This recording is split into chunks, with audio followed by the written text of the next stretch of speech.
You just passed your real estate license. Now what?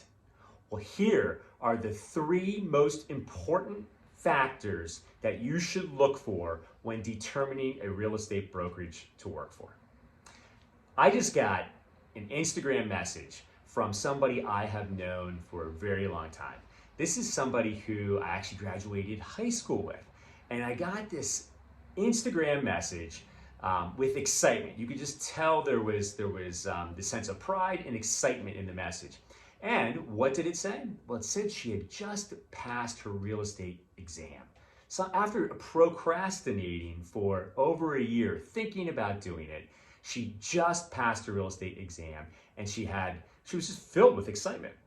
And I was so happy to reach back out to her and tell her that honestly, this business will take you to new limits and new heights that you never imagined possible. But there's going to be peaks, there's going to be valleys, there's going to be ups, there's going to be downs.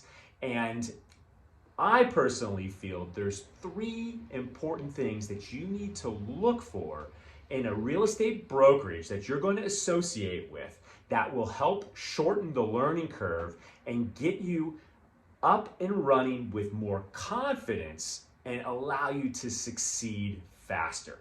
Because I can tell you the number one thing that happens to real estate agents is they're super excited, they pass the test, but then they actually get into real estate and they find out this business isn't easy. And if they don't have somebody who's helping them along the way, they get burned out, they lose their confidence, and before you know it, they're out of real estate.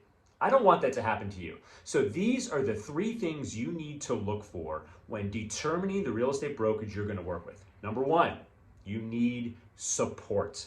You need great support. Number two, you have to have a brokerage that's going to offer training along the way. And then number three, in my opinion, the absolute most important thing is you need to work with a brokerage that is going to offer you opportunities.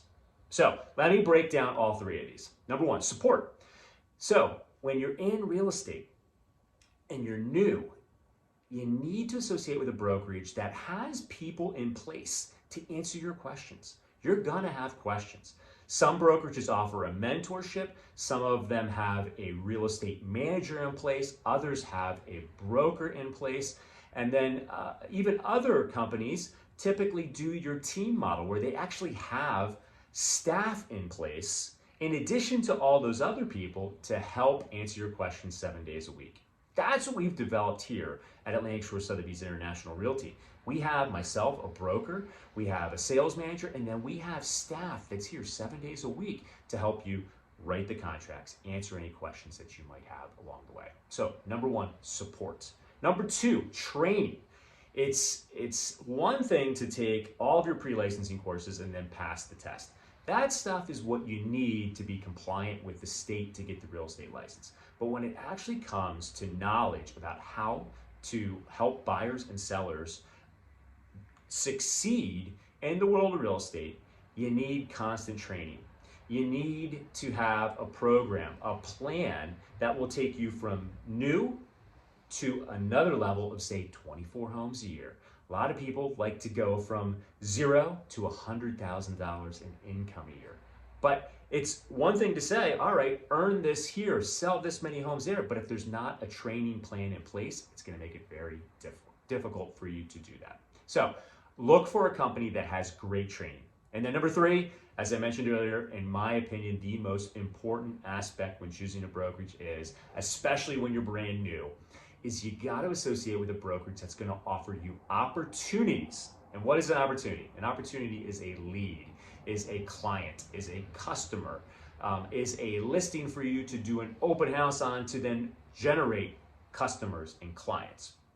So the brokerages that are not providing opportunities are really leaving their brand new agents high and dry. They come in, they think they're gonna have this great career, but if they're not providing opportunities to those new agents, they don't have anybody to work with.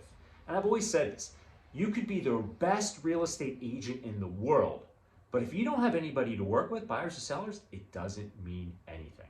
And unfortunately, there's a lot of real estate agents out there that are selling lots of properties and maybe aren't that skilled, but they've found it. They've figured it out. They have opportunities, whether it's self-generated, whether it's their sphere of influence, or they're working with a brokerage that is just giving them opportunities every single day. Those are the ones who've been successful. Those are the agents who have been able to shorten that learning curve, keep their confidence high, which then has now allowed them to get to a level where they feel good about themselves and are having success early on. So there you have it. Those are the three elements which I believe support, training, and opportunities are the three elements and three keys that you need to look for when selecting the brokerage that you're going to work with right after obtaining your real estate license. I hope this information helps. If you ever have any questions at all, it'd be my pleasure to assist in any way that I can. Once again, I'm Ryan Haley. Look forward to speaking with you soon.